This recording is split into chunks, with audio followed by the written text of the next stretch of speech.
அண்மைச் செய்தி. விவசாயிகள் கூட்டுறவு வங்கிகளில் வாங்கியுள்ள பயிர்க்கடன்களை முழுமையாக தள்ளுபடி செய்ய வேண்டும் என இபிஎஸ் வலியுறுத்தியிருக்கிறார். விவசாய கடன் தள்ளுபடி தொடர்பாக தேர்தலின் போது அளித்த வாக்குறுதியை தாவேக அரசு நிறைவேற்ற வேண்டும் என அவர் வலியுறுத்தியிருக்கிறார். அண்மைச் செய்தியாக பார்த்து வருகிறோம். கூடுதல் தகவல்களை தருகிறார் எமது செய்தியாளர் பிரகாஷ். முழு விவரங்கள் என? தமிழக வெற்றி கழக அரசை கண்டித்து அதிமுக சார்பில் போராட்டம் நடத்துவது தொடர்பாக அறிவிப்பை அதிமுக பொதுச் செயலாளர் எடப்பாடி பழனிசாமி வெளியிட்டிருக்கிறார். வருகின்ற 19ஆம் தேதி விழுப்புரம் மாவட்டத்தில் இந்த கண்டன ஆர்ப்பாட்டம் நடத்தப்படும் என்று தெரிவித்திருக்கிறார்.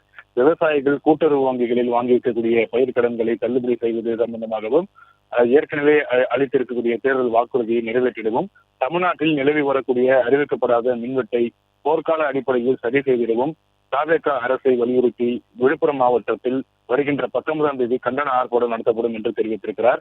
நடந்து முடிந்த சட்டமன்ற பொதுத் தேர்தலின் போது தமிழக வெற்றி கழகத்தின் சார்பில் வெளியிடப்பட்ட தேர்தல் அறிக்கையில் 5 ஏக்கருக்கு குறைவாக நிலம் வைத்திருக்கக்கூடிய விவசாயிகள் கூட்டுறவு வங்கிகளில் வாங்கியிருக்கக்கூடிய பயிர்க்கடன்கள் முற்றிலுமாக தள்ளுபடி செய்யப்படும் என்று அறிவிக்கப்பட்டிருந்தது.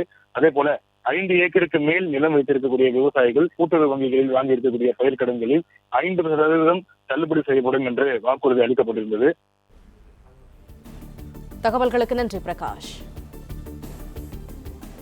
பிளே ஸ்டோர் மற்றும் ஆப் ஸ்டோரில் இருந்து பாலிமர் செயலியை QR கோடு மூலம் பதிவிறக்கம் செய்யுங்கள். செய்திகளை உடனுக்குடன் பெறுங்கள்.